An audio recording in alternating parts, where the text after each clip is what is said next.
Bonjour à toutes et à tous. Après une première vidéo sur la notion de molécule, on va encore zoomer dans la matière et aller voir ce qu'il y a dans les molécules. Vous le savez, ce sont les atomes. C'est le sujet de notre capsule vidéo numéro 2. Alors un atome, ça ressemble à quoi? Si on prend n'importe lequel des atomes, ça ressemblera à l'image que vous avez en bas.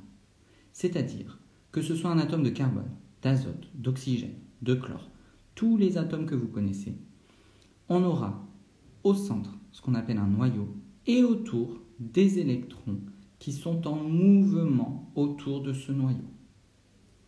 Vous voyez que dans le noyau, il y a ce qu'on appelle les nucléons. En fait, un noyau, ce sont des nucléons. Mais il en existe deux types. Il existe les neutrons, qui eux sont électriquement neutres. Ils n'ont pas de charge. Et les protons, qui eux ont une charge électrique positive. Attention, les électrons, eux, ils sont toujours autour du noyau, en train de tourner. Et on retiendra qu'ils ont une charge électrique négative. Alors maintenant qu'on sait à quoi ressemble un atome, allons voir ses propriétés. Il faudra retenir en troisième trois propriétés. La première, intéressons-nous aux masses des particules constituant l'atome. Si on prend la masse d'un nucléon, que ce soit un proton ou un neutron, elle est égale à 1,7 fois 10 puissance moins 27 kg. Un électron, lui, a une masse de 9,1 fois 10 puissance moins 31 kg. On remarque que l'électron est beaucoup plus léger qu'un nucléon.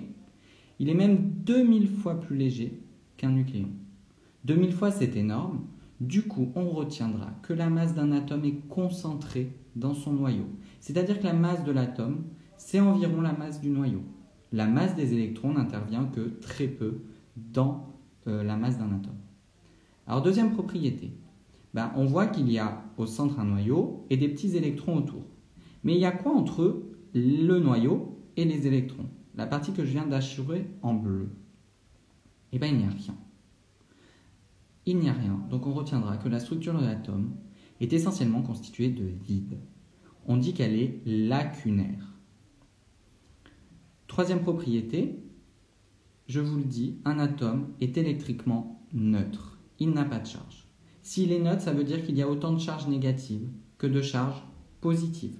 On le sait, négatif, ce sont les électrons, positifs, ce sont les protons. Donc s'il y a autant de négatifs que de positifs, ça veut dire que dans un atome, il y a autant de protons positifs que d'électrons négatifs. Et voici les trois propriétés que l'on retiendra pour l'atome. Alors maintenant qu'on connaît les propriétés, il va falloir savoir dénombrer les particules d'un atome, c'est-à-dire compter le nombre de protons, de neutrons et d'électrons. Appuyons-nous sur un exemple, l'exemple de l'atome de lithium. Je vous le dis, l'atome de lithium possède 7 nucléons, dont 3 protons. Et je vous demande de dénombrer ces particules.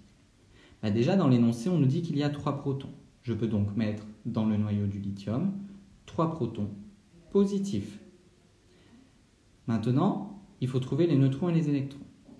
Pour les neutrons, c'est simple. On sait que les nucléons, c'est les neutrons plus les protons. Dans l'énoncé, on vous le dit, il y a 7 nucléons et 3 protons. Je peux donc trouver mon nombre de neutrons. Ce sera 7 nucléons moins 3 protons, ce qui fera 4 neutrons que je peux ajouter dans mon noyau. On a fini avec le noyau de l'atome de lithium. Maintenant, il faut trouver les électrons qui sont autour. Grâce à la troisième propriété, je sais que l'atome de lithium est électriquement neutre, donc qu'il possède autant de protons positifs que d'électrons négatifs. Vu qu'il a 3 protons, il a également 3 électrons que je viens mettre autour du noyau. Et voici une représentation de l'atome de lithium. Alors je vous laisse avec un défi qui ressemble beaucoup à cela. L'énoncé est le suivant. L'atome de carbone possède 12 nucléons et 6 électrons.